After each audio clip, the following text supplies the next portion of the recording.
안녕하세요. 오늘은 다가구 주택을 입찰할 때 제일 신경 쓰이는 부분이죠. 선순위 임차 보증금에 대해서 말씀드리겠습니다. 다른 권리들은 인수 여부가 비교적 분명합니다. 낙찰받고 난 다음에 인수가 된다 안 된다가 비교적 분명한데 선순위 임차 보증금은 꼭 그렇지가 않습니다. 우선 주택임차인의 대항력부터 살펴보실게요. 주택임차인은 임차권 등기를 하지 않아도 대항요건, 그러니까 주택을 인도받고 전입신고를 하게 되면 그 다음날 공공시부터 제3자를 상대로 대항력을 갖게 됩니다. 단 낙찰자가 매각대금을 납부할 때까지만 그 대항력을 갖게 되는데요. 예외가 있습니다. 대항요건을 말소 기준권리보다 먼저 갖춘 선순위 임차인은 매각대금을 납부해도 대항력이 그대로 존속합니다. 그 이후 배당 절차에서 보증금을 전부 변제받으면 소멸하고 일부라도 못 받으면 그 보증금을 낙찰자가 인수하게 되는데요. 쉽게 사례를 들어서 설명을 해 보겠습니다.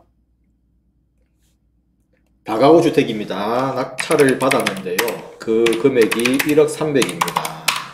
우선 집행비용부터 먼저 300만원을 배당을 해주고요. 지금은 선순위 임차보증금, 말소 기준권리가 되는 근저당권이 있는데 근저당권은요 금액이 1억입니다. 그리고 선순위 임차보증금은 5천만원입니다. 여기서 근저당권보다도 임차보증금이 먼저 배당되는 이유는 건재당권의 설정일자보다도 선순위 입찰보증금의 확정일자가 빨라서 그렇습니다. 자, 1억 300에서 집행비용 300 배당하고 1억 남고 5천만원 배당해주고 5천 남고 건재당권 1억은 5천만원 밖에 배당 못 받네요. 남는 금액은 0원입니다. 배당 종결되었죠. 어찌됐건 낙찰자는 선순위 임차 보증금을 인수할 게 전혀 없게 된 겁니다. 그런데 이럴 수가 있습니다. 낙찰을 받고요. 담당 경매의 경매 기록을 열람을 해보니 부가가치세가 배분 요구가 들어왔습니다. 그 금액은 1억 원인데 선순위 임차 보증금의 확정일자보다 부가가치세의 법정 기일이 빨라서 먼저 배당을 받게 된 겁니다.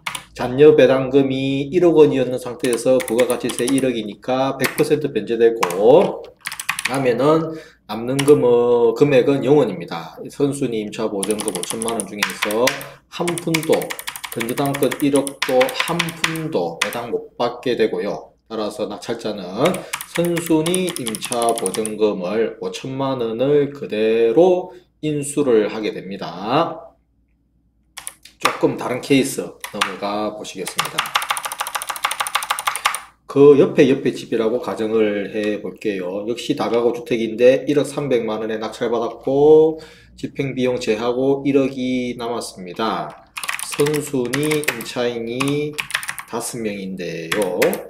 소액 임차인입니다. 전부 다 소액 보증금인데 그 금액이 1,000만원, 1,000만원, 1,000만원, 1,000만원, 1,000만원입니다. 1,000만원 정도면은 전부 최우선 변제 금액 안에 들어가게 되고요.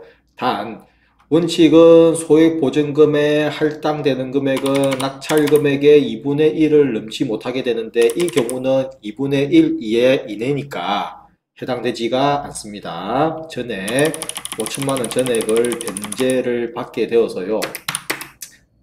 남는 거는요 5천만원이죠. 1억에서 5천만원 배당받고 5천만원 남았습니다. 말소 기준권리 건저당권 1억이어 본들 남았던 금액이 5천만원 밖에 없었어요. 5천만원만 배당을 받고 남는 거는 0원 배당 종결이 되게 되었습니다. 이 경우에도 낙찰자는 선순위 5명의 보증금에 대해서 한 푼도 인수하는 게 없게 된 겁니다. 그렇죠?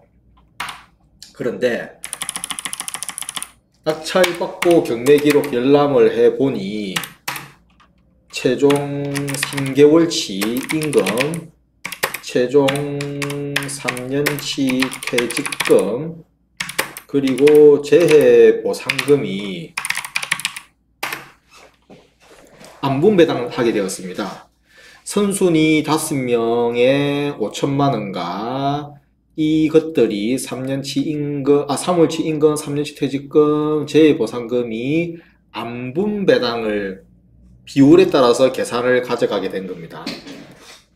극단적으로 그 금액이 너무 많다 보니까 안분 배당되어서 1,000만 원이 100만 원, 100만 원, 100만 원, 100만 원씩으로 확 줄어들게 된 겁니다. 심지어는 그것보다도 훨씬 더 줄어들어갈 수도 있는 겁니다.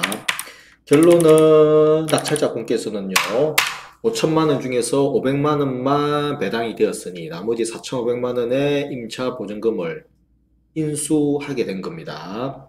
여러분들께서는 다가구 주택을 입찰하실 때 우선 변제권이나 최우선 변제권, 그리고 내가 입찰하는 금액을 견주어서 대략 어느 정도 금액을 인수하게 될는지를 가늠하실 수는 있을 것입니다. 하지만 조세 채권이라든지 인금 같은 경우에는 낙찰받은 후에 경매 기록을 통해서 아실 수 있는 부분이기 때문에 그 부분까지 챙기셔서 만약에 문제가 있으면은 매각 불허가 신청을 해서 입찰 보증금이 몰수되는 일이 없었으면 참 좋겠습니다. 감사합니다.